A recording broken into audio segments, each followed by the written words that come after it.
Então, seja bem-vindo, Dr. Cláudio. Obrigado, Alessandra. Obrigado. Um abraço a todos. Boa noite. Feriado chegando. Feriadinho aí, né? Nem tinha me dado conta que era feriado amanhã. A gente vai trabalhando. Então, deixa eu só mandar uns convitezinhos aqui. Chamar o pessoal. Ok.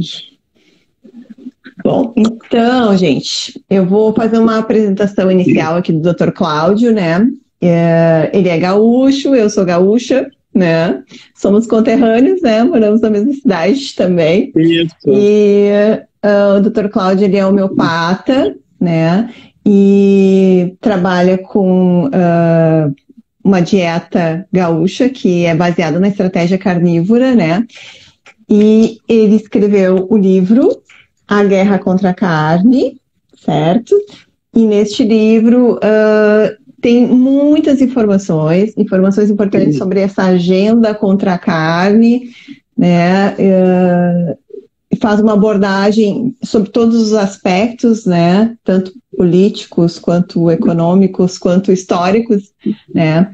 E acho que é uma leitura bem interessante. Está na Amazon, Dr. Cláudio?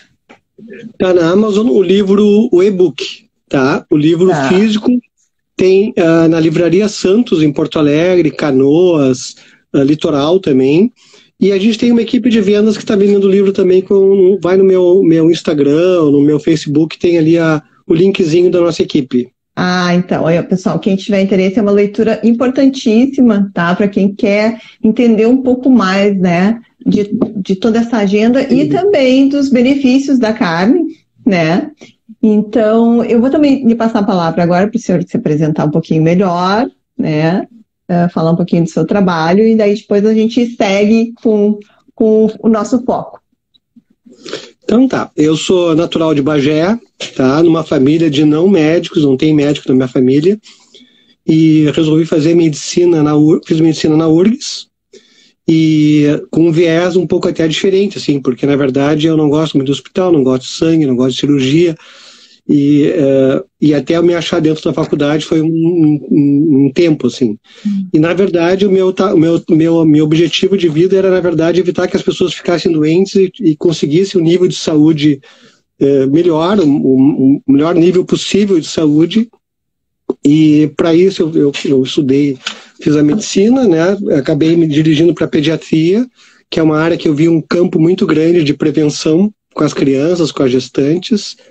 E trabalhei muitos anos em sala de parto, em hospitais aqui de Porto Alegre, os mais conhecidos. Mas logo depois da residência de pediatria no Hospital de Clínicas, eu fiz uma especialização em homeopatia por 3 anos e me apaixonei pela homeopatia, pelos aspectos holísticos, integrativos, gerais, de prevenção mesmo, a visão inteira da homeopatia. Acabei me apaixonando pela homeopatia de uma maneira tão inteira que eu acabei largando um pouco a pediatria, fazendo mais homeopatia pediátrica e me interessando também por atender adultos também no aspecto mais preventivo e com a homeopatia. Aí abri o concurso no Hospital Conceição, tirei o primeiro lugar, assumi o hospital há 17 anos. A gente tem um ambulatório de doenças crônicas. Então a gente trabalha há mais de 17 anos com pacientes crônicos, com hipertensos, diabéticos. Agora a gente está fazendo uma parceria com o pessoal do reumato em relação à fibromialgia, com dores crônicas também. E esse é um foco de trabalho de muito tempo.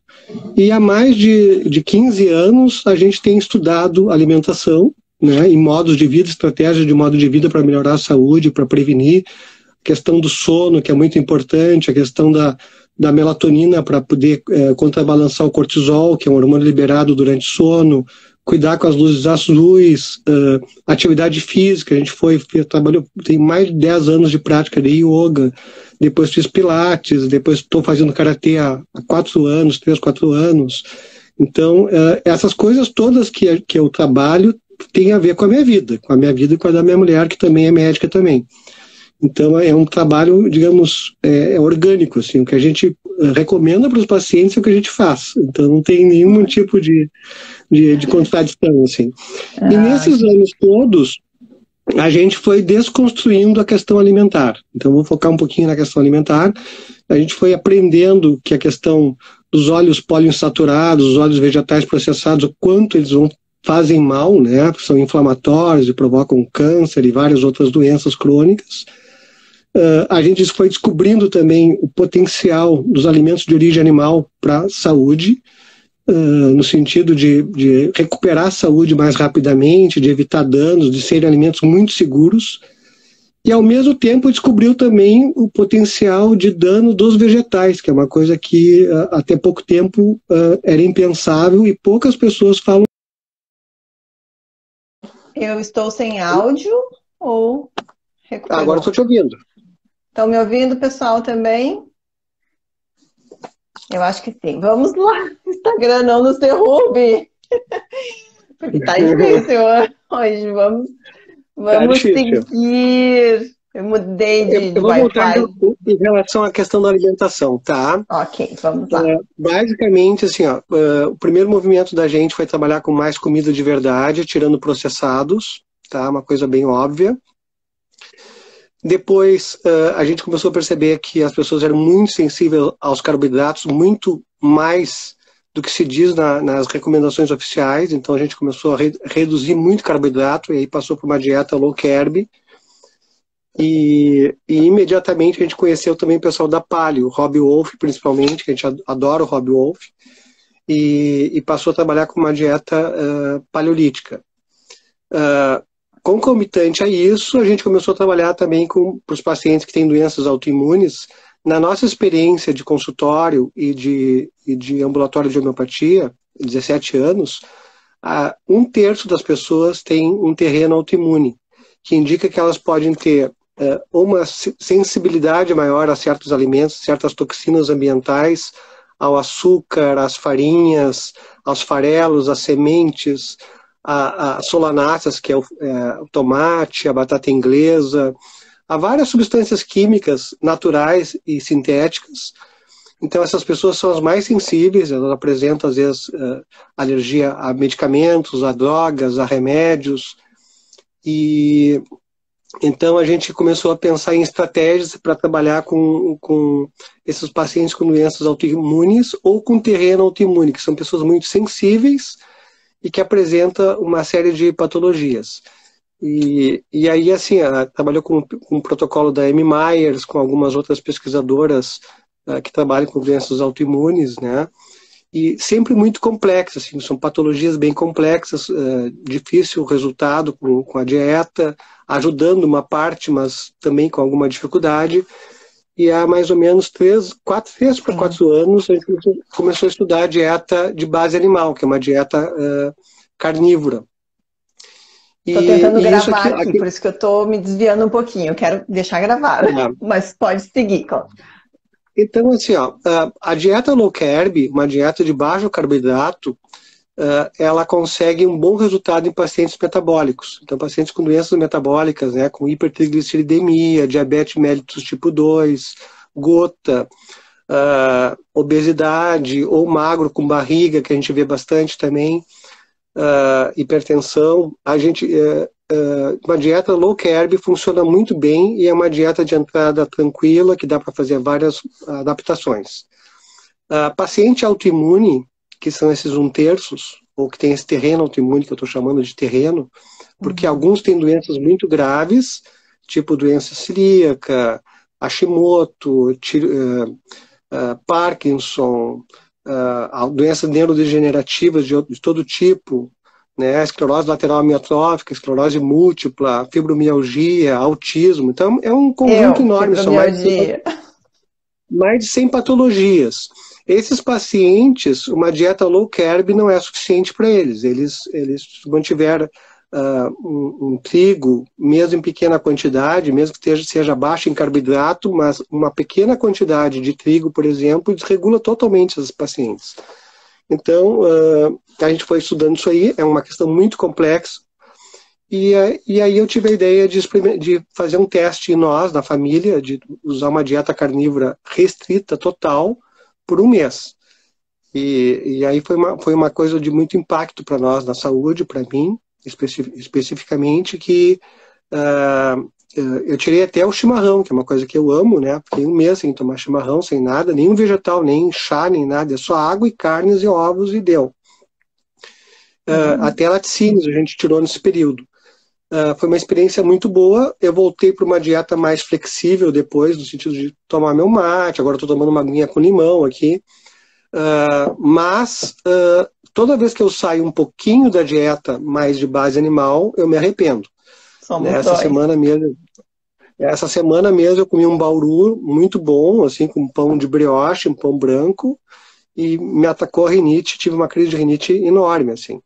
E isso que eu não tenho terreno autoimune, não tenho doenças autoimunes, eu tenho mais uma questão mais metabólica mesmo, de base na família.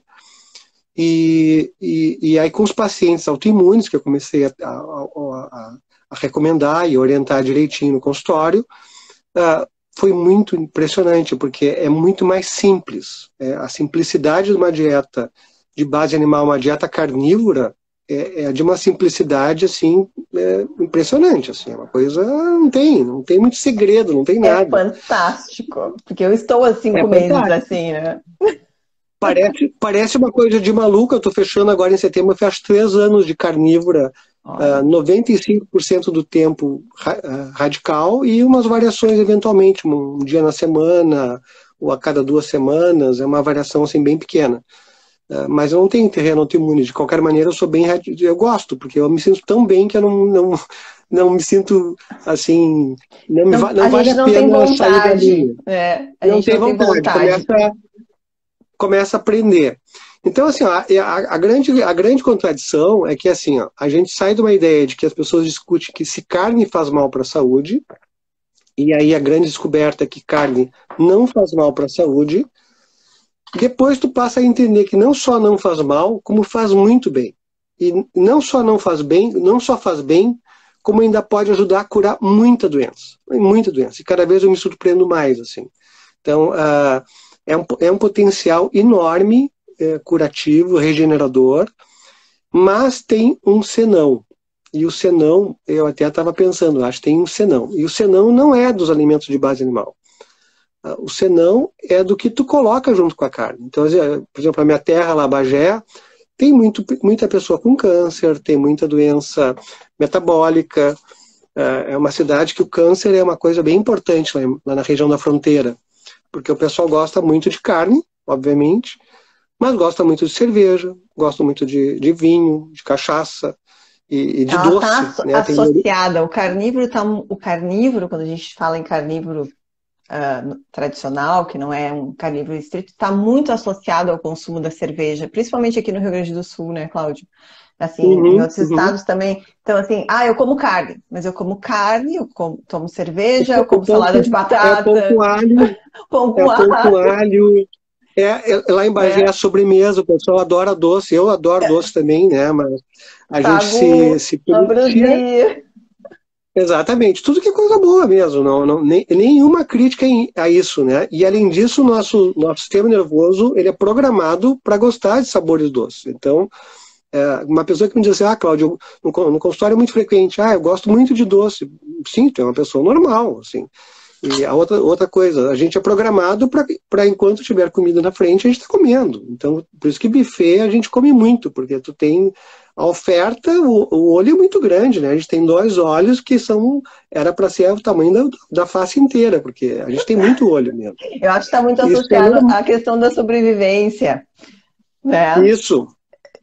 Olhar e dizer, nossa, essa oferta, então eu preciso fazer a reserva. Eu acho que é mais ou menos, a gente traz um pouco isso da nossa ancestralidade lá, né? De ver um mamute e dizer, nossa, vamos pegar esse mamute, porque a gente precisa guardar. Todo o trabalho para pegar esse mamute, vamos comer todo de uma vez só, porque senão vai estragar essa carne. Vamos aproveitar isso aqui, né? Vamos celebrar aqui todo mundo, porque depois vai ter as vacas magras, né? Isso aí é o cérebro reptiliano da gente, a parte mais instintiva, né, ligada ao medo, à ansiedade, e esse apetite também voraz, assim, que é humano, né, bem humano. E o industrializado mexe com isso. Então, quem fabrica comida processada conhece esses instintos, essas questões mais básicas, instintivas. Então, coloca sal junto com açúcar, junto com gordura, e várias substâncias, como realçadores de sabor, como glutamato, como não sei o que mais, para poder provocar adição. Então, são praticamente assim. Eu estava lendo um Pode falar. estudo essa semana, Cláudio, sobre isso, na área de neurociências, né? Nós temos neurônios, né, no nosso intestino, que são as células neurópodes, e elas identificam o açúcar, inclusive o açúcar escondido, né, nos alimentos. E a indústria alimentícia, sabendo disso, ela adiciona açúcar dentro dos alimentos salgados para que se torne mais viciante. Porque essa informação vai direto para o cérebro, né? Sistema límbico, assim, sistema de recompensa. Então, caiu no estômago, né? Viciou. A Coca-Cola original, ela tinha alguma coisa da cocaína. Não pensem que era cocaína mesmo, não era cocaína, mas era extraído da cocaína uma substância química oriunda da coca, né, da planta coca, e que depois mais caramelos, tinha várias substâncias químicas. Depois eles resolveram tirar essa substância química para não dar margem à adição, dizer que estava usando cocaína na Coca-Cola, mas era uma substância da família originária da coca, e acrescentaram mais açúcar. E para grandes, eles tinham quase certeza que a venda da Coca-Cola, isso na década de 30, do século passado, ia cair muito. Eles não iam conseguir manter a venda de Coca-Cola. E aí, quando eles substituíram por açúcar, a venda explodiu. Então a Coca-Cola passou a vender muito mais quando se acrescentou açúcar e se tirou essa substância vinda da Coca. A qual deu o nome a Coca-Cola. E essas vias são vias opioides muito aditivas, que provocam muito vício e muita dependência química. Então eles sabem disso. Dopamina, né? E essas carnes vegetais, elas... É muito engraçado, porque a carne, teoricamente, é um alimento ruim, que não é tem gordura, tem muita proteína, não sei o quê, mas eles passam o tempo inteiro tentando fabricar uma carne que seja parecida com a carne animal, a carne de verdade, porque só existe uma carne mesmo. Porque isso aí está muito na nossa ancestralidade, está no nosso gosto, está no nosso instintivo. Está no nosso DNA. Então eles ficam tentando copiar. Eu acho que eles vão conseguir copiar. Só que eles vão botar tanto alimento processado junto, mas aí eles sabem disso, eles sabem que eles vão provocar muita doença. E é o que eles já têm provocado, e eu acho que faz parte do próprio negócio. Isso aí não dá para ter ilusão que tem pessoas que lucram com a doença. Bilhões de dólares, né, envolvidos aí. Os sócios majoritários dessas empresas são os mesmos, né? Os grandes fundos de investimento, BlackRock, por exemplo, né? Ele tem investimento na Pepsi Cola, na Coca-Cola, tem também na carne vegetal, né? Eles são grupos que controlam a indústria farmacêutica também, então faz parte do mesmo processo, assim. Eles têm interesse nisso. Mas, e a gente tem que tentar sair disso, né? A gente tem que estar bem consciente que existe uma outra coisa bem importante, que as pessoas ficam... Eu fiquei muito tempo confuso, no mínimo uns 2 ou 3, 4 anos confuso. Isso que era a minha área, isso que eu estava o tempo inteiro estudando, a gente estava os dois estudando, imersos em livros e trabalhos científicos, e mesmo assim a gente ficava confuso, volta e meia. Vou dizer assim, por exemplo... No início, a gente usava bem mais suplementos, depois a gente foi vendo que suplementar com vitamina C às vezes provoca efeito adverso, então aí a gente começou a não usar, ou suplementar com tal substância que parece boa, depois dá o efeito contrário. Os próprios fitoterápicos, né, eu usei bastante, recomendei bastante fitoterápico, ainda recomendo em alguma parcela de pacientes, mas com muito mais parcimônia, porque às vezes... Hoje, alguma pessoa me falou, acho que a minha mãe falou, curcumina. O médico falou que a curcumina é maravilhosa. Olha, a curcumina tem um efeito anti-inflamatório bem estabelecido, já é digamos, um fitoterápico bem estudado. Só que, ao mesmo tempo que ela tem esse efeito anti-inflamatório, em alguns pacientes ela vai provocar ou hemorragias, ou vai provocar também inflamação. Então, acho que tem que pensar que o fitoterápico é um medicamento e é muito dependente de sensibilidade individual do paciente e da dose. Então, isso é uma questão, assim, muito importante. E a cúrcuma, né, ela é vendida, a informação de que ela é anti-inflamatória. Eu consumia muita cúrcuma. Em função da busca da cura da fibromialgia, eu suplementei muito, eu venho há anos, né, nessa busca também, Não, lógico que eu também recomendava cúrcuma para alguns pacientes, exatamente. E aquilo Então, ali, na verdade, essa mistura química, né, que a gente vem fazendo, eu, especialmente, eu fiquei 2 anos comendo aquele prato colorido, né, aquele prato orgânico, diminuindo a carne, consumindo da cúrcuma. protocolo da Terry-Wahls de autoimune? Não, na verdade, eu fui meio autodidata nisso, tá? Porque fazem 12 anos que eu fui diagnosticada com fibromialgia. E durante todo esse período, eu passei por vários médicos e eu resolvi sair fora, porque era só medicamentos, né? Então, eu resolvi fazer uma busca solitária de encontrar soluções para o meu corpo, para diminuir a minha dor, né? Então, eu passei por vários processos, né? Desde dos protocolos de altas doses, não altas doses, mas a introdução da vitamina D a quase 8 anos atrás, que me chamavam de doida, que eu suplementava com 10 mil UIs por dia. E aí vim numa sequência, buscando alimentação, até que eu cheguei nos orgânicos. E eu disse, não, vou fazer o meu prato colorido, vou diminuir a carne. Eu nunca tirei a carne porque eu sou super carnívora. Minha família é muito carnívora. Graças a Deus eu não tirei. Mas Ainda bem. assim, eu vim naquela conduta do prato colorido, me suprir de nutrientes, de vitaminas, né? E, na verdade, em 2 anos foi ladeira abaixo. As minhas dores, porque eu tirei o glúten, eu introduzi vitamina D, tirei o glúten e tirei a lactose. Primeira coisa que eu fiz. Já melhorou bastante. Já melhorou bastante. Eu tive uma melhora. Daí eu comecei a introduzir o prato colorido e foram 2 anos. No final do ano passado, em outubro, eu disse, meu Deus, tem alguma coisa errada. Porque eu não estou comendo glúten, porque eu já sabia o efeito do glúten no meu corpo, né? As dores. Quantos dias eu levava para eliminar as dores dos lácteos, né, da caseína. Eu sabia de tudo isso. E também. mesmo assim, eu comecei a morrer de dor. Eu digo, tem alguma coisa errada com essa dieta que eu estou fazendo, né?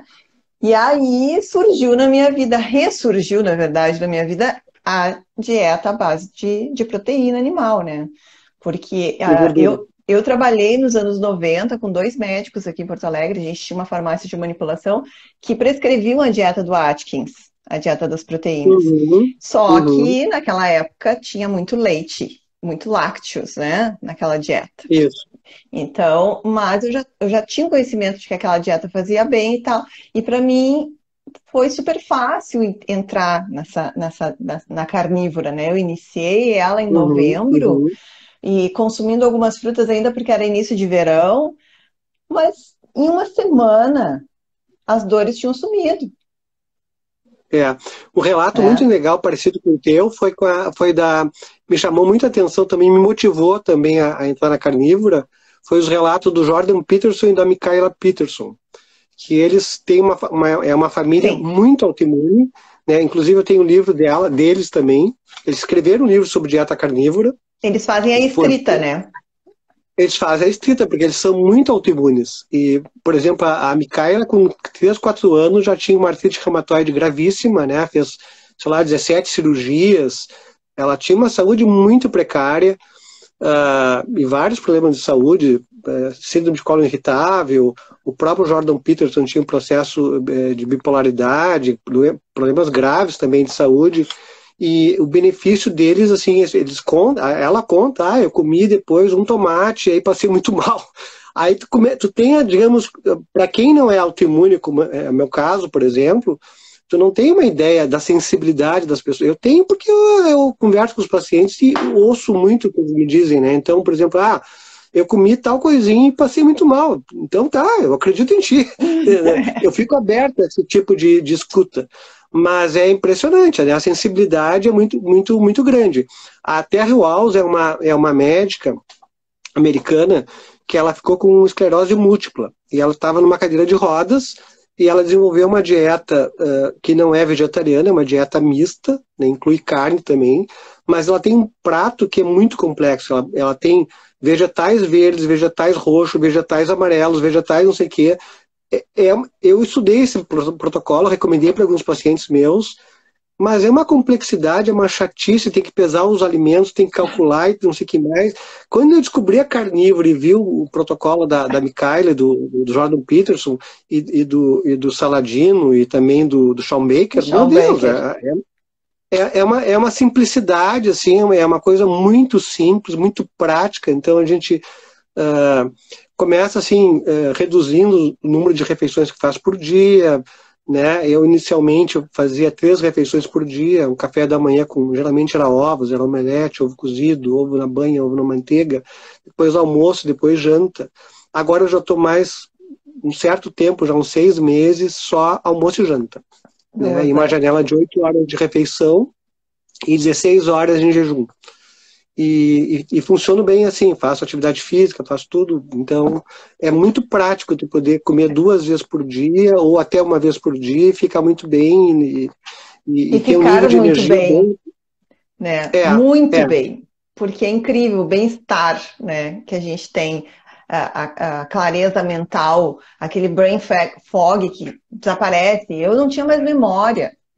Eu falava as pessoas, eu queria conversar com as pessoas, as palavras não saíam, não vinha, sabe? E eu disse, nossa, assim, em 2 semanas eu tava, a minha memória tinha modificado, eu não tinha mais depressão.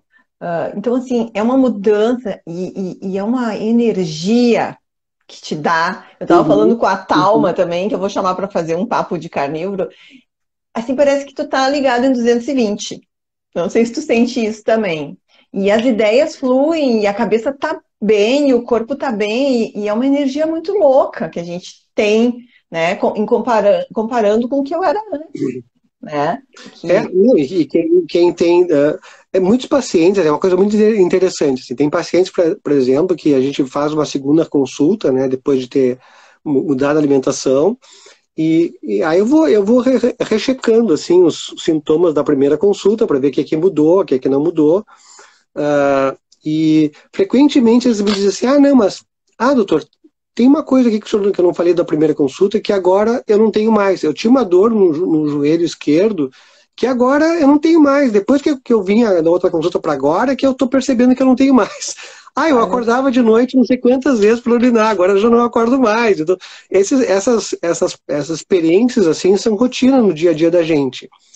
E não sei, alguma dúvida das pessoas? São tantas mudanças. Eu acho que eu tenho algumas coisas para te perguntar que eu acho que pode ser. E aí, o pessoal, se quiser colocar aí na caixinha de perguntas, tá? Porque no chat vai subindo, a gente não. Então, assim, eu tenho algumas perguntas chave que eu acho que todas as pessoas têm. Carne faz mal, gordura da carne, né? Desmistificar essa questão de comer carne com gordura. Faz mal? Não faz mal. A gente já sabe que não faz mal, mas eu acho que é um questionamento das pessoas. As pessoas têm medo de comer a carne. Mas eu acho que esse medo, ele tem assim, esse ano está fazendo 70 anos que o Ansel Keys fez o estudo dos 6 países. Antes dele fazer o estudo dos 7 países, que é o mais comentado, mais conhecido, ele fez um estudo de 6 países. Ele pegou 6 países da Europa, selecionou os países que tinham consumo mais alto de carne, consumo mais baixo de carne, e fez uma correlação, uma associação entre consumo de gordura de origem animal e mortalidade. E ele quis demonstrar com isso que comer gordura animal provocava mais mortalidade por doenças cardiovasculares. Esse estudo está fazendo 70 anos esse ano. Então são 70 anos que tem se falado que a gordura animal faz mal. Tá? E aí se demonizou o ovo, se demonizou a carne, se criou a margarina, se vendeu margarina, se vendeu... As pessoas aqui no Rio Grande do Sul e no Brasil inteiro usavam banha para cozinhar, aproveitavam o sebo também para comida mesmo, para fazer sabão também, eu me lembro dessa história. Mas Aí começou a se vender óleo vegetal, óleo de canola, óleo de algodão, óleo de soja, óleo de arroz, e se mudou completamente. Os governos passaram a intervir na alimentação das pessoas de maneira a fazer uma educação permanente, um trabalho teoricamente de educação, né, para as pessoas comerem mais saudável, comer muitos vegetais, muitos cereais, cereais matinais. Então se criou toda uma campanha para isso. Então isso está muito no consciente e no inconsciente das pessoas. As pessoas têm medo de gordura. E o que a gente tem? Pessoas em unidade de coronariana intensiva que sofreram um infarto, que estão numa UTI. Quem tem um LDL, que se chama teoricamente de colesterol ruim, os que têm colesterol, um LDL mais alto, com a mesma patologia, né, em quadros similares, quem tem um LDL alto tem um desfecho melhor, sai melhor da UTI. Sobrevive mais, tem menos complicações do que quem tem um LDL baixo. Né? A mesma coisa na Covid. Na Covid a gente viu que os pacientes que tinham LDL mais alto tinham um desfecho melhor, tinham menos hospitalizações, menos mortes. A mesma coisa com a vitamina D também. A vitamina D, ela se origina do colesterol, né, de uma molécula de colesterol, que depois vai sendo transformada em uma vitamina lipossolúvel. Na verdade é um pró-hormônio ativado. Depois de ativada a vitamina D, ela é um hormônio com várias ações, com vários genes que ela ativa nas células, nas mitocôndrias principalmente. Então a vitamina D mais alta também provocava um desfecho melhor. Então toda essa questão se descobriu também agora com a Covid que o LDL, também chamado colesterol ruim, entre aspas, eu digo entre aspas porque não tem nenhuma evidência científica em relação a isso, ele tem um papel imune, ele também ajuda na imunidade da gente, na imunidade natural. Então, tem várias, todas as vitaminas lipossolúveis são vitaminas, são esteroides de sobrevivência, né? O cortisol, o DHEAS, tem também os hormônios sexuais que são essenciais para a sobrevivência da própria espécie. Então, a testosterona, a progesterona, o estradiol, todos são hormônios de origem de lipoproteínas que vêm do colesterol, que vêm justamente da gordura.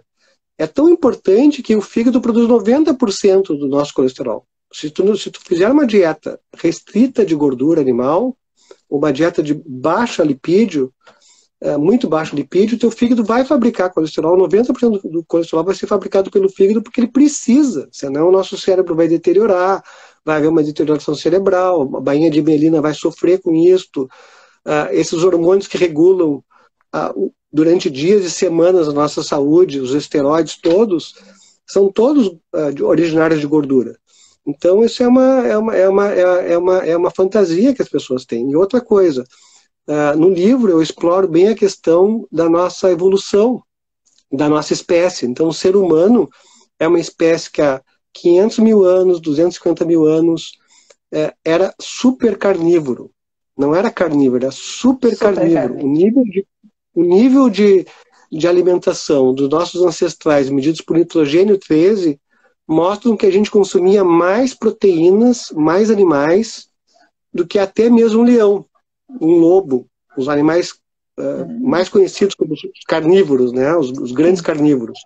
Então a gente era grandes predadores, grandes caçadores, né? Justamente pela comunicação, pela consciência humana, pela linguagem, por todas as capacidades que fazem da gente uma espécie única no planeta. A gente é uma espécie única, mas é uma espécie de base animal. E o nosso sistema digestivo também...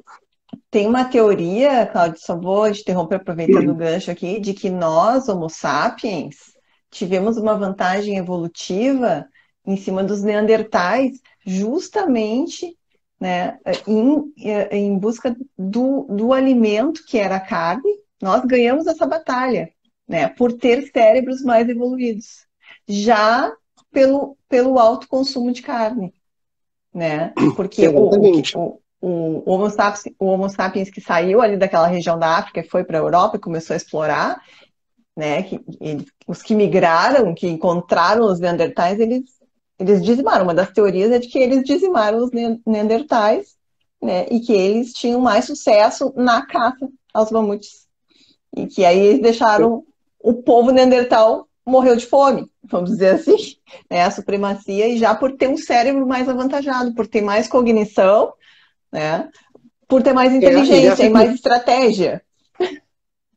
Exatamente. E nesse estudo de nitrogênio 13 marcado, isótopo de nitrogênio, nos ossos desses esqueletos dos fósseis, né, de Neandertal e de Homo sapiens, da mesma época, eles conviveram, né, na Europa há 15, 20 mil anos. Sim, existe um cruzamento aí, né? Exatamente. E eles analisando esses ossos desses fósseis, eles dizem assim, olha, o Homo sapiens sapiens comia 13,5% de nitrogênio no osso fixo, o Neandertal 12%, e os carnívoros 10 a 12%, os leões, lobos, etc. Então, assim, a gente comia 1,5 a mais de nitrogênio, tinha mais 1,5 a mais de nitrogênio no esqueleto dos nossos Homo sapiens do que os neandertais, e isso com certeza era a diferença de dieta também e de outras coisas, como tu bem falasse, né, de comunicação, linguagem, várias questões. Então, assim, é impossível que uma espécie que é adaptada para ser carnívora, que evoluiu justamente pelo carnivorismo e por um supercarnivorismo, vá se prejudicar do alimento que tem na carne. Porque a carne, basicamente, ela vai ter colágeno, ela vai ter gordura, ela vai ter proteínas, aminoácidos em grande proporção, e é um alimento completo. E é impossível que ele tenha evoluído justamente sendo um super animal que come esse tipo de alimento, vai prejudicá-lo, não faz sentido, não faz nenhum sentido. Assim, não faz sentido. E às vezes as pessoas dizem, dieta carnívora é dieta da moda. Eu digo, que moda? A moda é de milhões de anos atrás, porque o que é dieta de moda? Dieta de moda é essa outra, né? Cheia de verdinho, não sei o quê, plantinha, suco verde. Poxa, é só a gente raciocinar, né? Não, e a outra coisa que eu acho que é bem importante é assim, ó, eu coloco para os pacientes meus assim, que estão resistentes, acham isso, aquilo, e tem um senão, e tem uma desculpa. Olha, experimenta. Geralmente, em 3 dias tu já vê a diferença. Eu, por exemplo, a maior parte dos pacientes que faz uma dieta bem feita, no 3º dia eles vão ter, se eles não vinham numa low carb, eles vão ter uma certa adaptação, que é uma adaptação ao uso de gorduras como energia e diminuindo o uso de carboidratos como energia. Então ela vai ter aquela gripe ceto, né, que vai ficar com dor no corpo, uma tonturinha, uma hipotensão, aí toma água, toma sal, melhora, né, um pouco de eletrólitos e vida que segue. Logo passa isso aí. Então, assim, quem já vinha em low carb, eu, por exemplo, quando fiz a mudança de uma dieta low carb, que eu já vinha nela, e entrei na carnívora, eu não tive nem isso. Não tive essa certa adaptação. Mas todo mundo relata. Eu acho que quem vem de uma dieta mais junk, assim, mais convencional, vai sentir muito. Mas sente em 3 dias, no 4º, 5º dia já faz uma virada, e depois só vai. Depois eu acho que...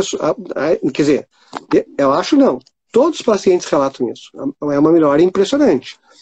E digamos, o nível, a questão toda é essa, né? Saber que ter tranquilidade que carne e gordura não faz mal. A proteína e a gordura não fazem mal da carne. E que tu tem um controle de saciedade que é natural nosso. Então tu fica, as pessoas perguntam, mas doutor, o meu café da manhã vai ser só ovo. Pode ser, se tu gosta de ovo, vamos comer bastante ovo. Aí, quantos eu posso comer?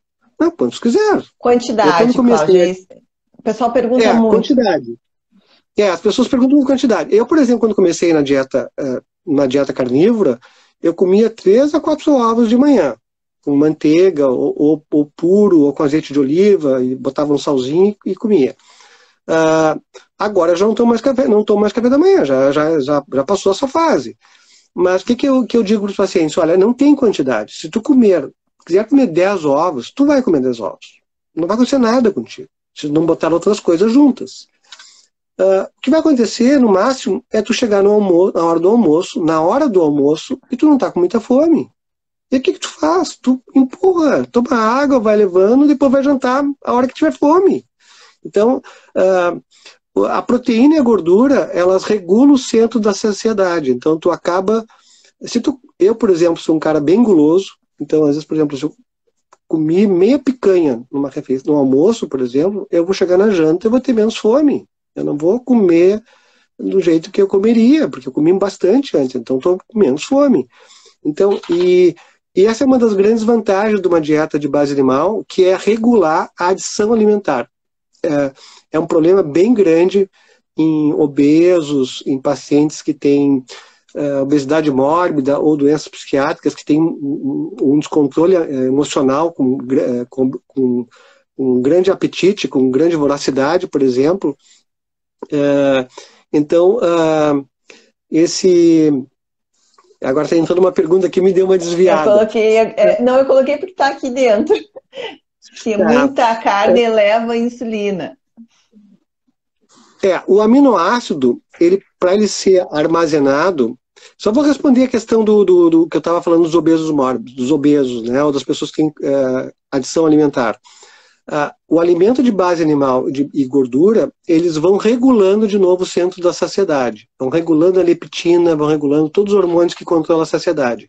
Então a tendência das pessoas é ir modulando. Elas vão perder a mão no início, eu digo que fique tranquilo, vai comer demais, em algum momento vai ter algum desconforto, aí come de menos, espaça a refeição, e isso vai regulando. Isso acontece com todo mundo. Tu acaba regulando o apetite e tu acaba se ajustando, chegando no teu equilíbrio. O corpo se autorregula nessa questão da fome, né? Eu percebo muito isso. Eu comecei também no início, assim, a primeira semana parecia que eu tinha que comer as paredes, né? Aí eu disse assim, tô com fome, então come carne ou come ovo. Era o que eu fazia na frente da geladeira. Então tu não quer carne, tu não quer ovo, então não é fome. Toma um copo de água, coloca um salzinho e vamos lá. Porque essa fase aí é aquela questão da insulina, né? Tu ainda tá com aquela resistência insulínica que tu tá te chamando para comer o carboidrato, tá te chamando para comer o doce, né? E justamente essa questão aí, né, Cláudio, de tu regular essa primeira semana, né? Qual seria, assim, a tua dica para quem tá começando, para quem vai começar, né, uma dieta carnívora que passa por esse período aí, né, dessa fome, assim, o que tu indicaria? Coma à vontade, que é uma coisa que tu já falou, mas alguma outra dica, assim? A grande dica é assim, ó, o nosso cérebro não funciona muito no improviso, tá? Aí se tu tá numa situação de estresse, ou tá preocupado, ou se tu tá numa situação que tá saindo, uma mudança de alimentação te tira da zona de conforto. Isso aí é certo.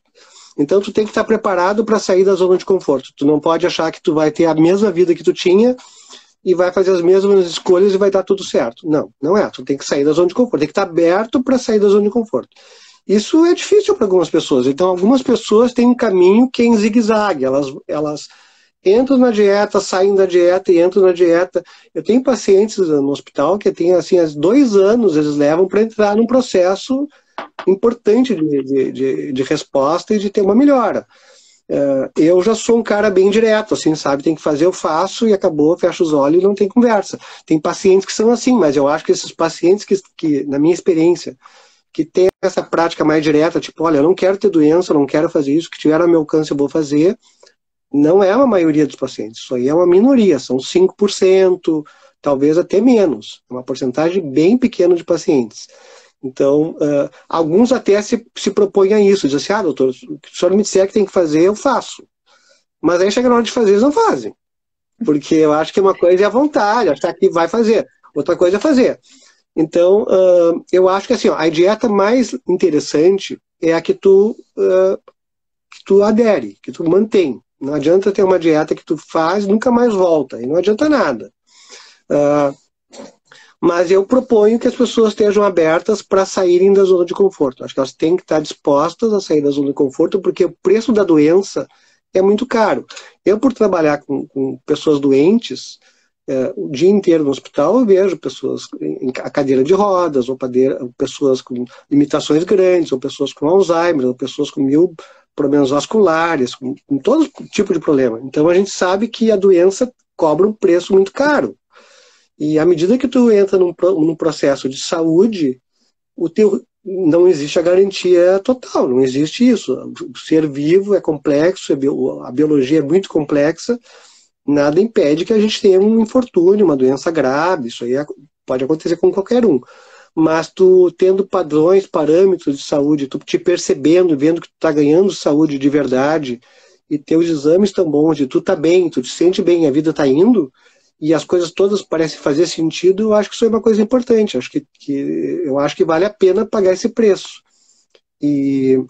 Mas então, assim, optar por comida de verdade, optar por se organizar, organizar a geladeira, organizar a despensa da casa, os alimentos que tu considera que não são saudáveis, por exemplo, doces, a gente vai dando, ou come de uma vez só, ou distribui na vizinhança quando tem aniversário, e depois não compra mais. Uma festa de despedida. Vai dando, vai liberando as coisas, né? Ou, por exemplo, não compra as coisas. No supermercado, por exemplo, é muito simples, né? Quem é carnívoro entra no lado das carnes, né? Ou do presunto, o queijo, se usa queijo também. Às vezes, eu já não uso queijo. Alguns embutidos de início, né? Assim, tu entra pelas carnes, sai pela água mineral com gás e já vai pro caixa. E acabou, exatamente. Supermercado. Ou tenta ver se consegue algum miúdo, né? Eu adoro fígado, ou alguma coisa, o timo também, que é maravilhoso. Tenta achar alguma coisa assim, interessante. Boa pergunta. Tu acha importante, para quem faz a carnívora, consumir, porque existem várias linhas, né?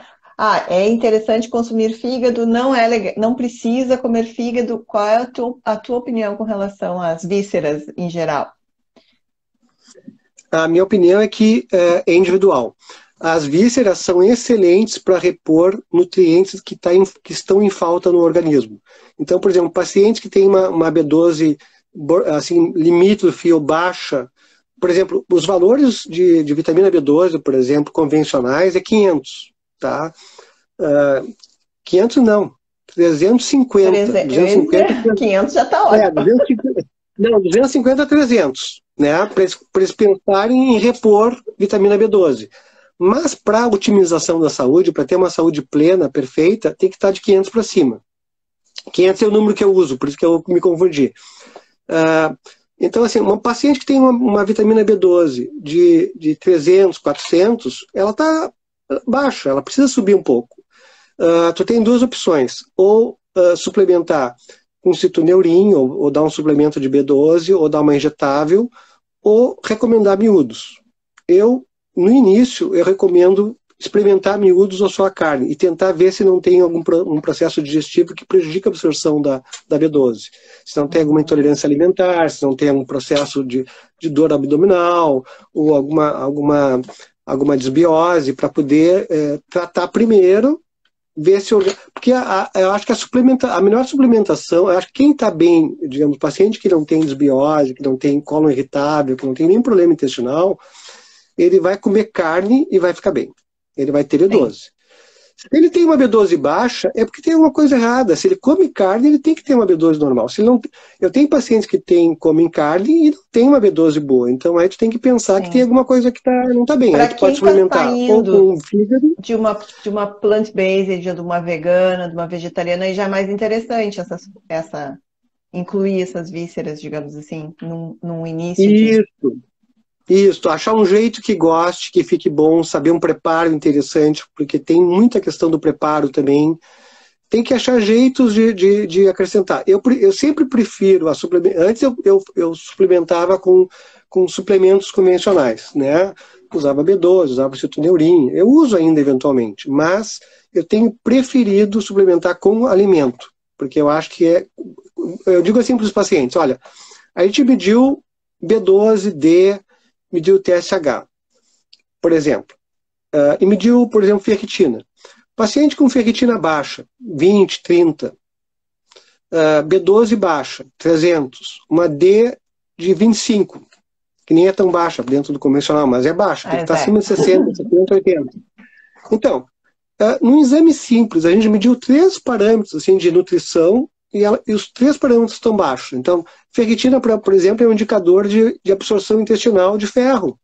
Então, o paciente pode não estar absorvendo ferro adequadamente, não está absorvendo B2, não está absorvendo D.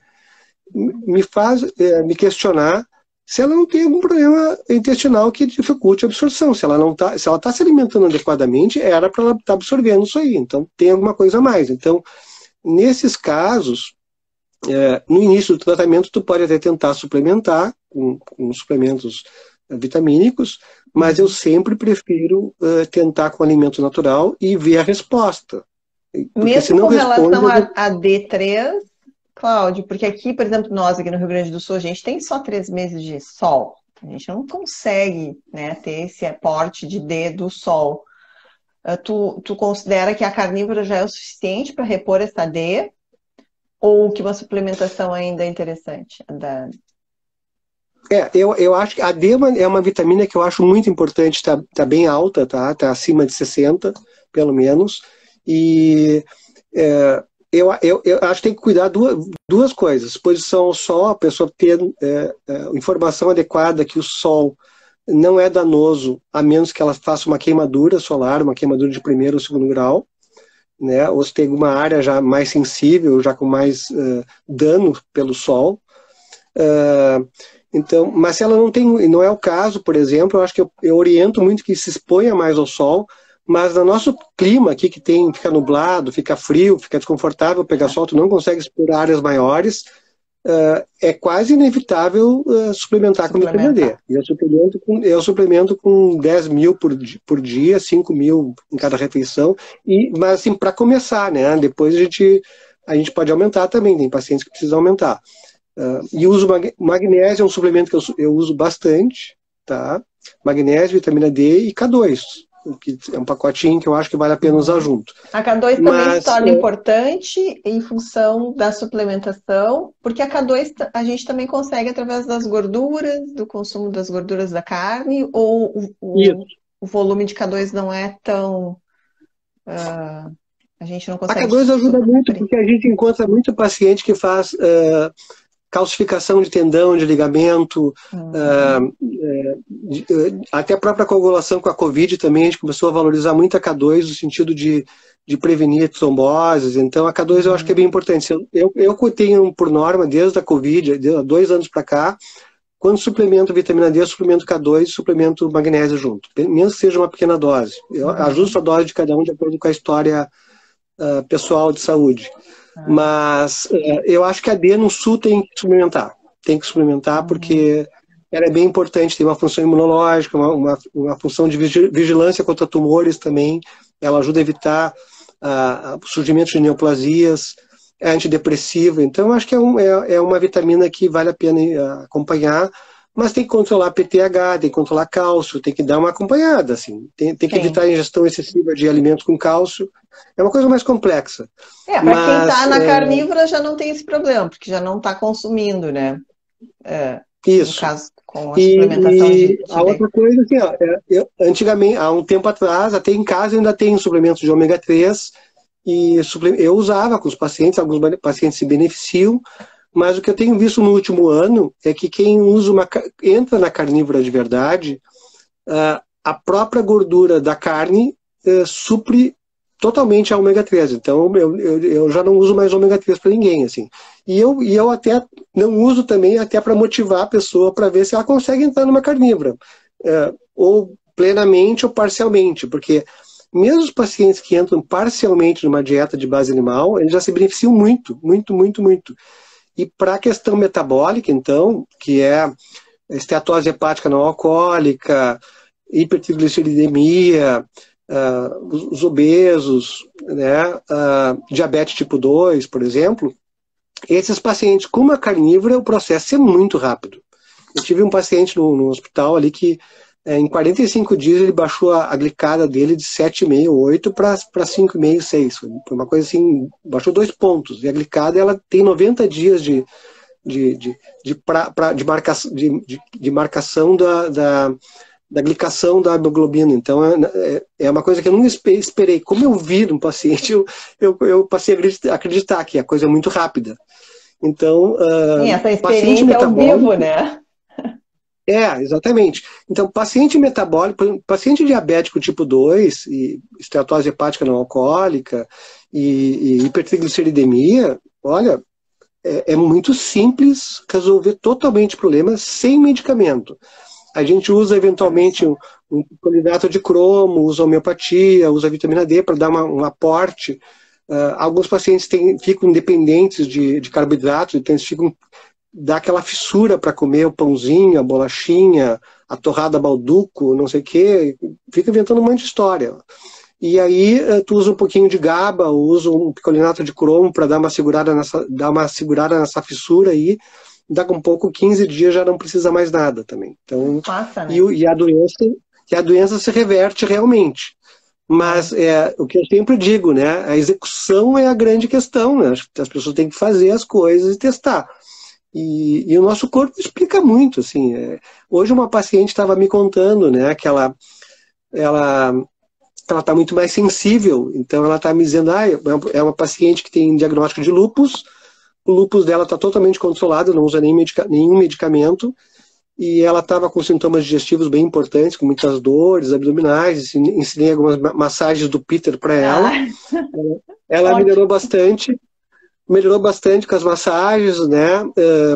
E aí ela me disse, eu comi tal alimento, agora não estou lembrando qual alimento que ela me falou, e não senti, não ficou bem para mim. E eu disse, teu corpo está mais sensível. Quando a gente está numa fase muito inflamada, muito tóxica, muito intoxicada, tu nem percebe as coisas, tu vai num padrão de Nada mais de te doença. fere, porque eu acho que está tão machucado que o corpo parece estar morto.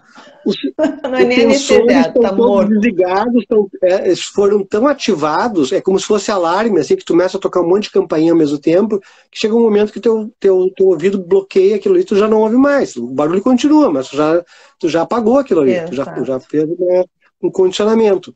Então a pessoa não percebe mais a doença, né, não percebe mais o problema, mas a qualidade de vida dela está muito ruim, ela nem percebe, ela está cansada, ela está sem energia, ela está sem foco, ela fica se distraindo. Então é uma outra vida que tu ganha. E teve uma moça que perguntou sobre a insulina em relação à carne. O alimento que mais... a insulina é um hormônio super importante, tá? É um hormônio que está sendo até... A gente critica, o que a gente não quer é que libere insulina. É que, na verdade, a insulina precisa ser liberada, ela precisa ser liberada em pequenas quantidades. Em termos de perfil de saúde humana, o ser humano liberava insulinas em grandes quantidades, em poucos momentos e longos períodos, praticamente sem liberar insulina. Então, a gente funcionava em períodos de grande abundância de carboidratos, de carne, de gordura, e depois longos períodos de pouco alimento. Então, a gente passava realmente fome. A palavra é essa mesmo. Então a gente está muito preparado para o jejum ou para a fome. Ela é um hormônio do armazenamento, né? A insulina. Do armazenamento, principalmente de carboidratos e de aminoácidos também. Então a insulina vai, dependendo do tipo de aminoácido, ele vai liberar um pouquinho mais de insulina ou menos, mas é muito pouco. O aminoácido, digamos, desencadear picos de insulina, não. Não, quem provoca o pico de insulina é o carboidrato, e a carne também não. Então, um pouquinho do aminoácido da carne vai liberar um pouquinho de insulina, mas essa insulina, ela é um volume muito pequeno para provocar dano. O grande, digamos, pico da insulina é pelos carboidratos mesmo. Os carboidratos mais calóricos, né, que tem um índice glicêmico maior. Esses vão liberar um nível de insulina maior. E esse nível, como a glicemia, as pessoas não têm uma ideia. A glicose é muito tóxica. A glicose, ao mesmo tempo que ela é um ingrediente que nossas mitocôndrias trabalham muito bem com ela, por outro lado, um nível mais alto, acima de 130, 120, ela já tem um nível de toxicidade, que a gente mede pela glicação. Então, tu pode medir pela glicação da hemoglobina glicada, pode medir pela frutosamina, que também é uma forma de medir a glicação em 3 semanas. Essa glicação é uma proteína, a hemoglobina é uma proteína. E quando tu mede a hemoglobina glicada, tu está medindo o açúcar que grudou na proteína. E se tu pensar que todas as proteínas que circulam no nosso sangue, que são proteínas, são hormônios, ou são polipeptídeos ou peptídeos, eles têm uma função de comunicação. Eles têm uma função de comunicação no curto prazo. Então, são neurotransmissores, são hormônios de ação curta, como adrenalina, noradrenalina, dopamina. Tudo isso aí são proteínas circulantes, ou polipeptídeos ou peptídeos. Essas proteínas, assim como a hemoglobina que a gente mede, vai grudar o açúcar também, vai caramelizar essas proteínas também, em algum grau. Então, a gente vai ter um prejuízo geral na comunicação, uma oxidação geral na comunicação. E se a gente pensar, por exemplo, que as proteínas da coagulação, toda aquela cascata de coagulação que a gente estuda na faculdade, fibrinogênio, e ativa a fibrina, e ativa várias coisas, que vai formar depois os eventos que vão provocar o infarto, os derrames, etc., são tudo proteínas. Tu imagina essas proteínas toda caramelizadas com açúcar. Então, não é à toa que essas pessoas vão ter infarto. E vão botar a culpa na carne, não é, ou vão botar a culpa na gordura. A gordura, na verdade, a gordura, tá, o melhor exemplo que... Para proteger.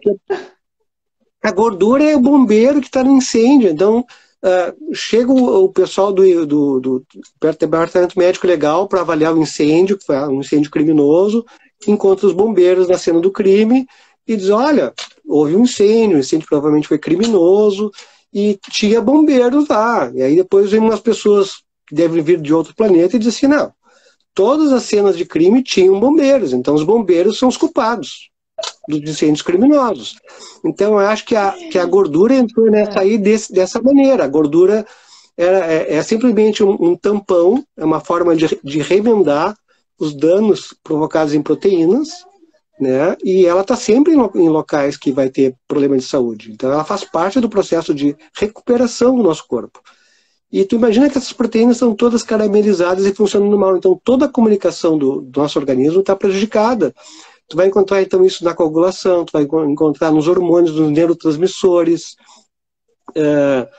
tu vai encontrar em todo o organismo. Então isso aí tem um impacto enorme. E para reduzir esse dano, e como a glicose é uma energia, gera ATP muito rapidamente, o organismo prioriza sempre o carboidrato e baixar a glicose para reduzir essa toxicidade. Então o organismo vai pegar essa glicose, a insulina vai enviar sinais para o fígado para transformar essa glicose em triglicerídeo, que é uma forma de armazenamento de glicose na forma de gordura. Então é uma gordura que não vem da gordura, o triglicerídeo é uma gordura que vem da glicose. Eu adorei aquela tua explicação da fogueirinha lá no teu livro, dos gravetos, né, e da lenha. Fala pro pessoal. É que assim, o nosso corpo, ele é um corpo, o corpo humano é um corpo adaptado para situações de dificuldades. A gente é um ser preparado para a guerra e para a luta. A gente não é um ser assim que nasceu num berço esplêndido, né? A gente tá batalhando pela vida. E a gente trabalha com dois tipos de energia. A gente é flexível. A gente tem um tipo de energia que é a gordura, que são os corpos cetônicos, que é um tipo de ácido graxo, né, que circula. Então a gente pode usar esse ácido graxo como energia e pode usar o carboidrato, que é a glicose. No processo digestivo, a batata vira glicose, os amidos todos viram glicose, a frutose é glicose, os sucos de fruta, as frutas são tudo glicose e frutose, ou sacarose, que é o açúcar também. Então essas oses todas são açúcares. Então a gente pode trabalhar com açúcar e com gordura. No livro eu dou o exemplo que o açúcar é uma energia de queima rápida, é uma energia rápida, mas muito tóxica. Eu imagino um graveto até verde, né? Um graveto que solta uma fumaceira que ninguém aguenta ficar perto daquele fogo. Mas vou imaginar que seja um graveto que não seja tão verde, assim, ele vai queimar rápido, mas tu não vai conseguir manter muito tempo o fogo. Tu vai ter que estar o tempo inteiro botando graveto, porque a energia, todas as células nossas demandam muito ATP. A gente precisa muito ATP. E o cérebro nosso é um órgão que consome muita energia. E justamente uma dieta carnívora já dá gordura, que ele é mais eficiente em gerar energia do que o carboidrato. 1 grama de carboidrato vai gerar 4 quilocalorias de energia. E a gordura vai dar 8 ou 9, vai dar mais que o dobro. Então a gordura é muito mais eficiente por grama para gerar energia. Além disso, a gordura pode ser armazenada também. Então, tu pode armazenar. Como a gordura não é tóxica, tu armazena a gordura. O carboidrato não tem como armazenar. Tu armazena na forma de glicogênio, que tu vai armazenar no músculo, no fígado. Então, o corpo pode usar carboidrato, que é a glicose, e pode usar a gordura. Com a gordura, o nosso cérebro funciona muito melhor, é muito otimizado, tu não tem nenhum tipo de... Tu tem uma estabilidade de glicemia, o corpo fabrica a própria glicose para poder manter a glicemia estável, e ele usa a gordura como energia. E essa energia dá saciedade, dá longo tempo de energia, um funcionamento cerebral muito mais otimizado, muito melhor. Então a gente pode usar as duas coisas, gordura e glicose como energia. Só que se tem glicose, como a glicose é tóxica, o corpo vai priorizar a glicose. Então às vezes a pessoa diz assim, ó, Cláudio, eu jantei às 8 da noite, dormi a noite inteira, acordei às 8 da manhã. Eu disse, beleza, tu passou 12 horas em jejum.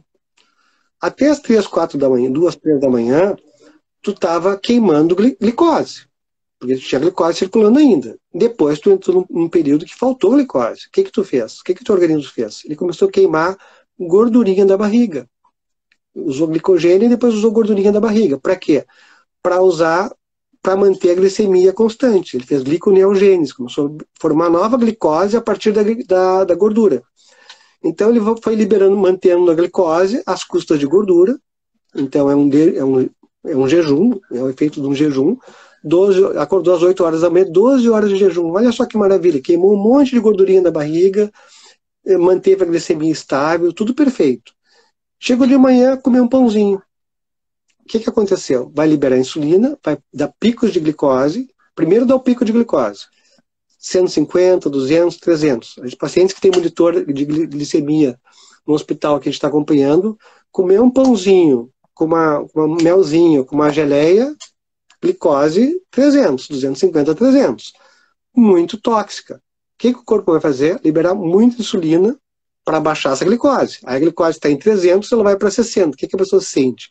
Fraca, tem fome, tem desconforto, ela quer comer de novo. Aí lá pelas 10 da manhã ela vai comer de novo uma banana, uma uva, uma bergamota. Está sempre com fome. É o gravetinho que tem que ir colocando. Está sempre precisando de energia, é o gravetinho que tem que manter. E aí, esse café da manhã às 8 horas da manhã interrompeu a queima de gordura. Ela não vai queimar até o meio-dia. Se ao meio-dia ela comer arroz, feijão, por exemplo, e uma carne, por exemplo, o arroz e feijão com amido do arroz e do feijão, ela vai até as 4, 5, 6 da tarde sem queimar gordura de novo. Então, o que acontece é que na maior parte das vezes, pelo tipo de alimentação que a gente tem, pela oferta de carboidrato que a gente tem, as pessoas ficam longos períodos sem queimar gordura. Então, tu vai só acumulando. E acumula onde? Nas vísceras, né? A gordura abdominal. Ou na barriga, para quem tem barriga, ou nas coxas, ou principalmente dentro dos órgãos internos, né? Vai ter pâncreas cheio de gordura, fígado cheio de gordura, os intestinos entupidos de gordura ali dentro. E não é o problema que seja só gordura, é porque é uma gordura que ela tem uma função hormonal também. Ela vai liberar moduladores químicos que são inflamatórios. Então vai ter realmente consequências bem negativas para a saúde. Então não é uma questão estética, a gordura não é uma questão estética, é uma questão de doença, de inflamação. Então está se discutindo agora a questão da normalização da obesidade. Isso é uma bobagem. A gente não tem que ter preconceito com a pessoa obesa, a gente tem que respeitar a pessoa obesa. É a mesma atitude que eu tenho em relação ao vegetariano. Vegetariano e obeso, para mim, são pessoas que têm erros alimentares, que nem sabem, ou que precisam de ajuda. Elas vão sofrer consequências das escolhas dela, ou de uma informação também que é divulgada, né? Então tem existe uma central de fake news dizendo essas coisas, né? Que carne faz mal, que gordura faz mal, e que tem que comer carne vegetal, e que comer mais vegetal vai ajudar o planeta, ou as pessoas, quem come carne é muito cruel. Não é. As coisas não são assim. A gente tem que pensar que quando tu planta uma ervilha para botar numa carne vegetal, tu está matando milhares de insetos, milhares de passarinhos, tu está botando glifosato, tu está usando um monte de agrotóxico que vai matar muito mais em número de espécies do que quem cria gado, quem cria ovelha, quem cria galinha também. Então é uma coisa... E não faz muito sentido. matando o solo também, né, Cláudio? Isso, Matando o o solo. microbioma.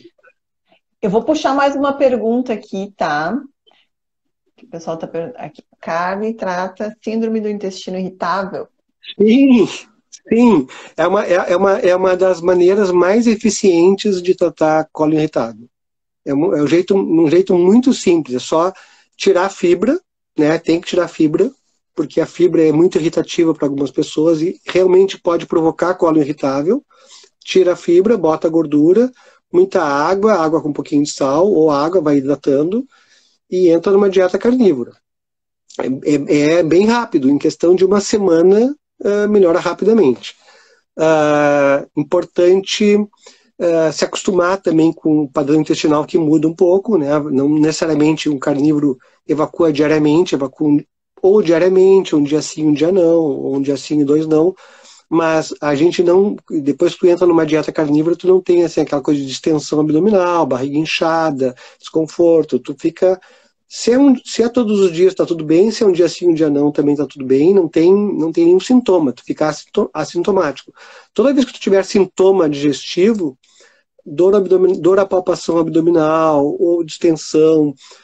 Eu me lembro que antes de me alimentar em termos carnívoros, eu tinha uma sensação... Eu me lembro que quando eu entrei na carnívora, nesse primeiro mês, uma coisa que me chamava a atenção é que parecia que tinha um buraco aqui no epigato, aqui na boca do estômago, e como se eu tivesse tirado uma pedra ali. A sensação que eu tinha sempre uma pedra aquilo ali.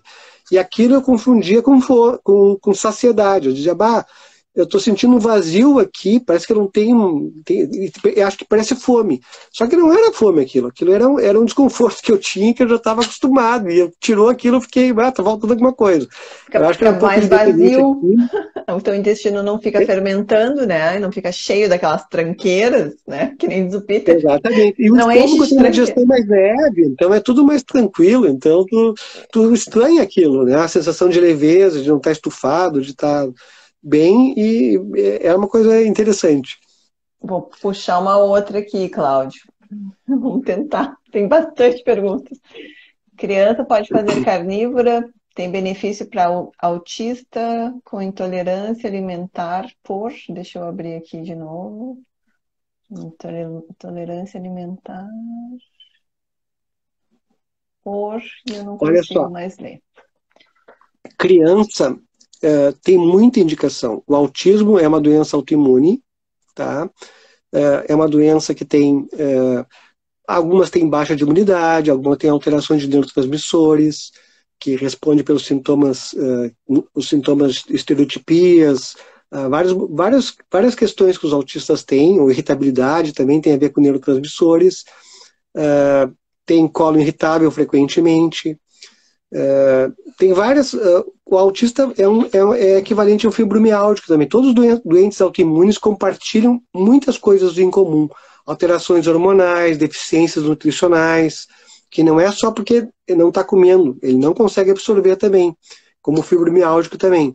Então, tu vai ter baixa de imunidade, então tu vai ter crianças e os doentes autoimunes com infecções de repetição, infecções urinárias, amidalites de repetição, candidíase, dores abdominais recorrentes, gastroenterite de repetição também, sinusites, rinites de repetição. Tu vai encontrar distúrbios hormonais, alterações de tireoide, alterações de vitamina D também nesses pacientes, deficiência de zinco, deficiência de ferro, anemia, deficiência de B12 em autistas também. Então, existem algumas faixas etárias que a gente recomenda especialmente a carnívora, especialmente nessas faixas etárias. Uma é a gestante. Todas as civilizações ancestrais antigas, elas preservavam conhecimento que fazia com que a comunidade desse os alimentos mais nutritivos para gestantes. Então, tu pega desde o Amazonas até lá o Ártico, nos esquimós, na África, tu vai encontrar que a gestante, esses povos mais antigos, eles reservavam o tutano dos ossos, o caldo, os miúdos, o cérebro, todos os alimentos mais ricos em nutrientes são oferecidos para a gestante, são os alimentos mais nutritivos para a gestante. Outro grupo que especialmente precisa de uma dieta carnívora são os lactentes. Uma criança que está mamando no peito e depois que vai introduzir os primeiros alimentos, a carne é o alimento ideal para introduzir. Primeiro alimento para introduzir. E uma criança até os 3, 4 anos, com o crescimento cerebral enorme que ela tem, ela precisa muita gordura animal. Muita gordura animal para manter um crescimento cerebral adequado. Não vai achar que o óleo de coco, que as gorduras vegetais sozinhas vão servir. Gordura animal é completa. Gordura animal para criança é muito importante e um alimento de origem animal para o lactente é muito importante. Depois o adolescente também é muito importante para ter um desenvolvimento hormonal e de crescimento adequado. É bem importante ter uma oferta de carne comum e frequente, de boa qualidade. E depois a velhice. A velhice é um ponto que agora, hoje até o Chris Kresser, que é um pesquisador americano, estava colocando um trabalho mostrando que revisaram as recomendações nutricionais de proteína para várias faixas etárias. Então, por exemplo, para idosos se falava em 15, 20% de proteínas da energia total do dia vindo de proteínas. E agora está se vendo que precisam, na verdade, de 30 ou até mais. Eles já comem pouco, né, Cláudio? Eles comem pouco. Então, e aí eu acho que entra na questão, vamos fazer uma densidade nutricional. Exatamente. Eu brigo muito isso com meu pai, com a questão do meu pai e da minha mãe. Eu digo, vocês comem super pouco, vocês têm que comer densidade. Não adianta vocês comerem açúcar, sobremesa. Isso, e podem ficar magros, mas tem que ter musculatura, tem que trabalhar a parte muscular, tem que trabalhar, fazer exercício de força para poder manter reserva muscular de aminoácidos e ter reserva, né, e ter força para poder não cair, não se quebrar, para ter ossos fortes também. Então, essas faixas etárias são especialmente indicado comer uma dieta mais de base animal.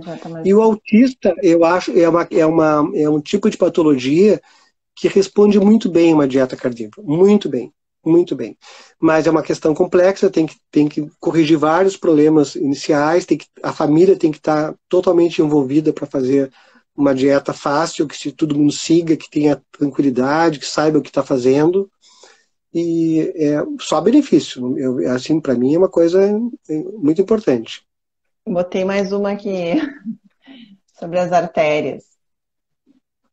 Se as artérias são limpas por uma alimentação saudável, na carnívora, né? Isso. Essa questão da gordura ainda está se discutindo muito, né? Tem algumas pessoas... Está se discutindo se o nível de LDL de 150, 200, 300, 400, como tem algumas pessoas. Geralmente, assim, homens e mulheres, principalmente mulheres na menopausa, elas têm um aumento de LDL, tá?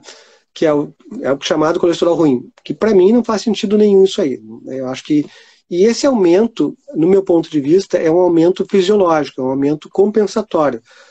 O fígado vai fabricar e a própria alimentação vai trazer substrato e lipoproteínas que vão transportar essas gorduras para oferecer para a adrenal, para oferecer para os ovários, para poder fabricar os hormônios de regulação de médio prazo, que são os esteroides, que é o DHEAS, é o cortisol, é o estrogênio, a progesterona. Então, como a mulher está entrando na menopausa, eu acho que existe esse fluxo de mais aporte de LDL.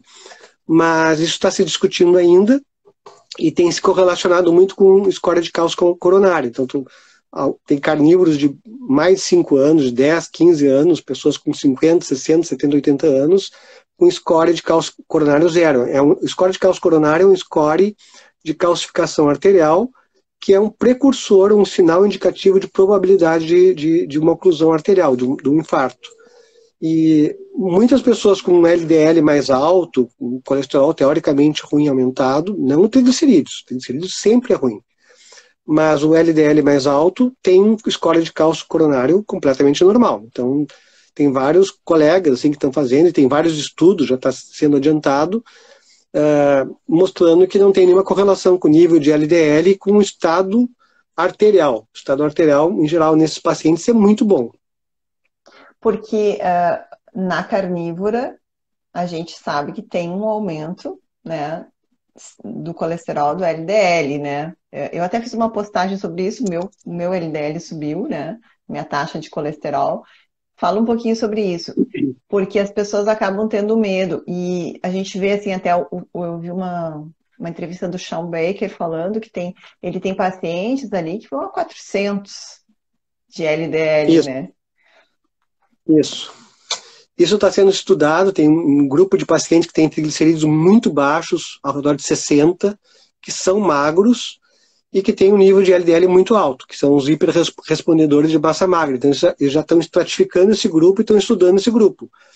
Até agora não se encontrou nenhuma correlação com doença. O próprio Sean Baker e vários outros pacientes dele fazem score de cálcio coronário frequentemente e são todos normais. Então, assim, isso é uma coisa que está sendo estudada, mas eu não tenho nenhuma dúvida que isso aí é uma questão adaptativa. Essa questão de aumentar o LDL em mulheres, principalmente a partir de 50, é uma coisa bem adaptativa. Eu até eu continuo acompanhando esses estudos. Já tem bons livros sobre isso também, o pessoal está esmiuçando mais essa questão, mas pessoalmente eu estou bem tranquilo em relação a isso. Eu olho a insulina, peço sempre insulina para os meus pacientes, porque quando tu avalia os riscos de doença cardiovascular e de câncer, por exemplo, a insulina é um dos exames mais precoces para detectar essas alterações de resistência ou sensibilidade a carboidrato. Então, e quase ninguém pede. Então, a gente pede insulina, glicemia já é um exame mais tardio, ou seja, primeiro altera a insulina, primeiro faz resistência à insulina, depois vai fazer uma hiperglicemia. Hiperglicemia é mais tardia. Antes disso, já faz um aumento de glicada. E, além disso, tem que ver os outros hormônios também. Mulheres é frequente, por exemplo, ter uma baixa de progesterona e a progesterona afetar também o colesterol.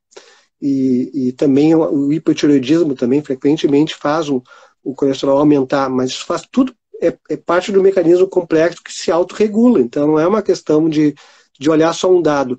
O dado mais importante que eu acho em relação às doenças cardiovasculares e câncer é ter triglicerídeos baixo, que os valores convencionais são 150, a gente vem trabalhando com valores de 80, e as novas pesquisas assim, dos últimos 2, 3 meses estão sugerindo até valores mais baixos ainda, 60, 50, como um valor bem interessante.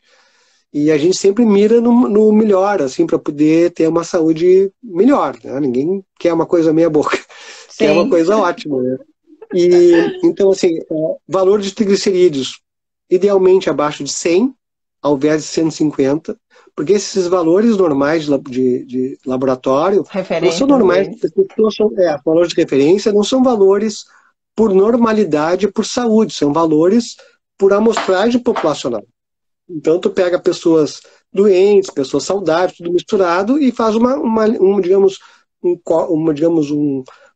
curva de distribuição de frequência, faz uma curva de Gauss e estabelece, olha, a maioria está aqui, a média está aqui, então o valor normal é isso aqui. Só que esse valor normal não se correlaciona com saúde.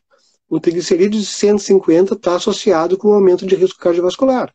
Então a gente acha que é adequado que tu não considerar que o valor de referência de 150 é bom, não. Sim. Ele está associado com doença também. Bem mais baixo. Tem que estar no mínimo 100. Eu digo, vamos começar. Quer um nível que já é um pouquinho mais seguro, 100. O ideal, para mim, é 80. Agora eu já estou vendo que de 60 pode ser melhor, mas isso aí é um nível de urgência que a gente tem. Acho que o meu estava 59, 58, por aí. Insulina. A insulina tem que estar 5, 3, 2, né? Não deve estar muito alta também. Sinal que tu está liberando muita insulina. Glicemia, abaixo de 90, com certeza. A glicada, 5,5 ou menos. Então, esses exames são os mais importantes. Colesterol e HDL e LDL, eu não vejo assim eles são importantes dentro de um conjunto global de evidências de saúde ou de modo de vida que vai indicar algum risco. Mesmo pacientes que têm dislipidemia familiar, hiperlipidemia, com aumento de LDL familiar, esses pacientes que têm LDL mais alto não têm mortalidade maior que os que têm LDL mais baixo.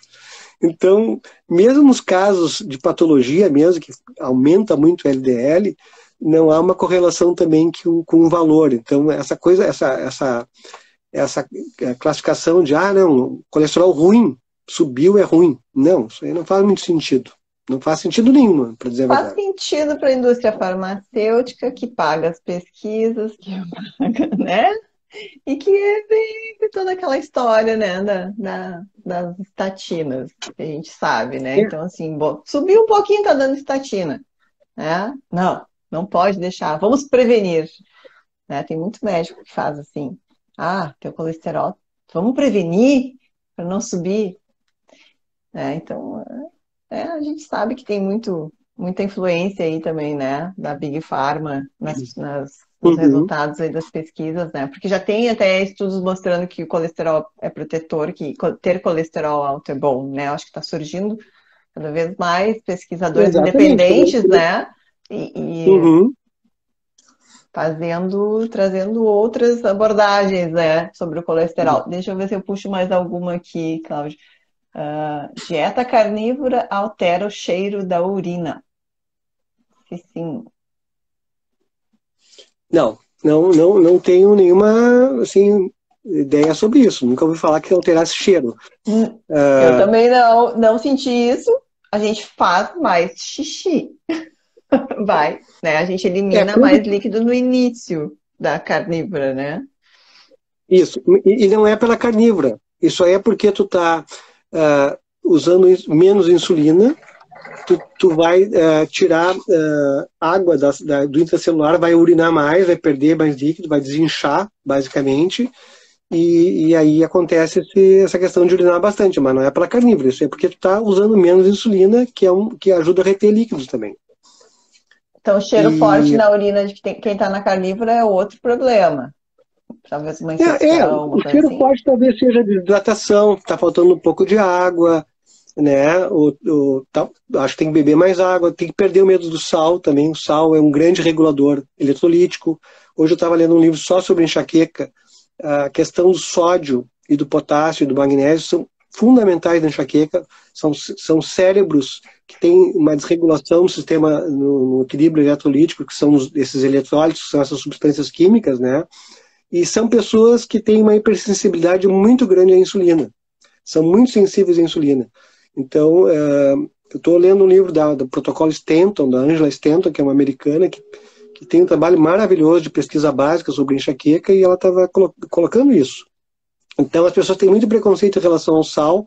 O sal que faz mal é o sal industrializado, que está misturado aos alimentos, o sal que está no sazon, no molho quinoa, num ketchup Hellmann's, num ketchup ou num molho de tomate industrializado, ele está embutido nesses alimentos.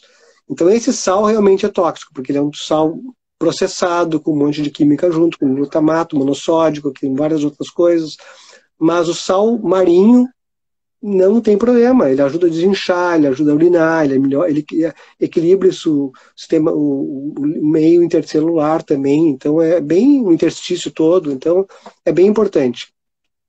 Eu acho que é importante, então, assim, Alessandra, ressaltar assim, ó, que carne não faz mal à saúde. Existe uma questão também de comer só proteína, tá?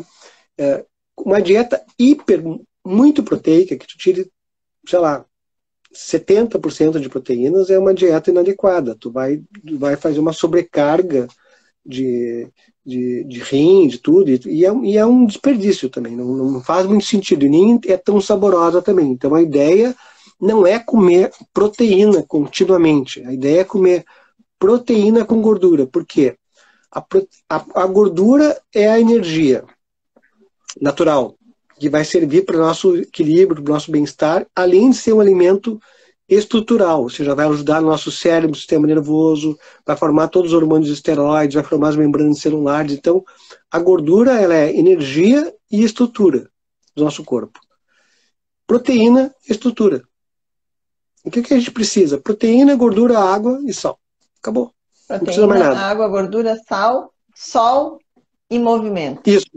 E movimento. Tá? E então, assim, ó, ter certeza que isso faz muito bem, ficar tranquilo em relação a isso. E o problema em relação às doenças crônicas, eu conheço uma pessoa que come carne, mas teve um infarto. Uma pessoa uma vez me disse isso, olha, o que ela comia junto com a carne? A pessoa comia cerveja, comia um monte de coisa, comia pãozinho, comia uns cigarros, comia doce. Tá, mas então o problema não é a carne, é o que está junto com a carne. Então, experimenta fazer uma carnívora, experimenta ajustar a tua alimentação, experimenta saber como é que está a tua saúde. Uma das medidas, por exemplo, que nos pacientes que têm um sobrepeso, obesidade, doença metabólica, é medir circunferência abdominal. Tu mede circunferência abdominal passando pelo umbigo, na frente do espelho. Se tu tem uma doença metabólica, fizer uma dieta carnívora bem feitinha, duas coisas acontecem com certeza. Triglicerídeos caem, glicemia também cai, insulina também cai. E terceira coisa, a circunferência abdominal diminui. Depois a gente acerta a velocidade da melhora, tu entende? Eu digo, olha, o importante é tu estar olhando para a direção correta. Se tu sai um pouco da rota, te desvia um pouquinho, bota o pé na jaca aqui, bota o pé da jaca ali, se não for uma coisa muito frequente que te faça te desviar completamente da rota, tu retoma o teu caminho, segue de novo, que esse processo vai se ajustando com o tempo. Claro. Então o importante é persistir, não fazer a desistência. E ir testando e vendo o teu nível de saúde. Hoje uma paciente perguntou, doutor, até quanto que eu vou restringir de carboidrato para ficar melhor? Eu disse, olha, isso vai depender da tua evolução, dos teus sintomas, dos teus exames. A gente vai fazer exames em 90 dias, vai ver. Se teus exames estão adequados, tu está bem de saúde, tu está satisfeita, não tem por que restringir assim enormemente. Se o teu organismo não é tão sensível, tu pode manter o arroz com feijão, um pãozinho de vez em quando, tu pode manter as coisas, ou comer o doce aqui, outro lá. Não precisa, né? Mas pode, se o teu organismo não tem essa sensibilidade. Agora, dependendo da sensibilidade, eu não vou poder dizer para ela, olha, tá liberada. Não pode. Tu pode fazer, mas tu vai arcar com as consequências. Então, esse é o caminho. Sempre. Cláudia, eu tenho uma pergunta que eu vi lá no início, que me voltou aqui, que não está na caixinha. Que as pessoas ouvem muito que a carnívora ajuda a emagrecer, né? Porque, na verdade, a gente tem um emagrecimento, que é uma consequência, no momento que, para mim, foi uma consequência, né? Mas as pessoas que já estão magras, elas têm medo de fazer uma carnívora e de emagrecer demais. Como que se regula isso? Se regula de duas maneiras. A gente não quer que a pessoa... Emagrecer não significa ficar mal nutrido. Quando tu faz uma dieta carnívora, tu fica bem nutrido, porque os alimentos são, como a gente falou, nutricionalmente densos. Existe muita qualidade nutricional em 100 gramas de carne e gordura. Muita qualidade. É muita riqueza de nutrientes. Que tu vai ter B12, vai ter zinco, carnitina, creatina, é um monte de aminoácidos, então é muito completo. Então a pessoa tem medo de emagrecer. O que ela precisa fazer? Ela come carne com gordura. Porque se ela comer um pouco mais de gordura, ela pode até acumular um pouco de gordura, ela não vai emagrecer. Então ela pode até se manter no mesmo peso ou até engordar um pouco. Ela pode emagrecer se ela tiver uma dieta hipocalórica, se ela comer menos calorias do que ela gasta. Mas se ela comer carne com gordura e até exagerar um pouquinho na gordura, ela simplesmente vai armazenar um pouquinho essa gordura, que não é inflamatória, porque não é da forma de triglicerídeos. Ela vai tender a ter uma saciedade maior e talvez até se equilibre isso em algum momento. Então ela não vai ficar também gorda, também comendo só carne, com gordura, não vai engordar tanto. E eu recomendo que ela faça exercício de musculação, exercício de força. Por quê? Não precisa ser muita coisa. 20 minutos, 2 vezes por semana, já garante uma massa muscular razoável, que vai dar reserva de aminoácido, vai dar força, vai dar glicogênio, vai ter reserva de glicogênio também para ela, e ela vai ter uma qualidade de vida muito melhor.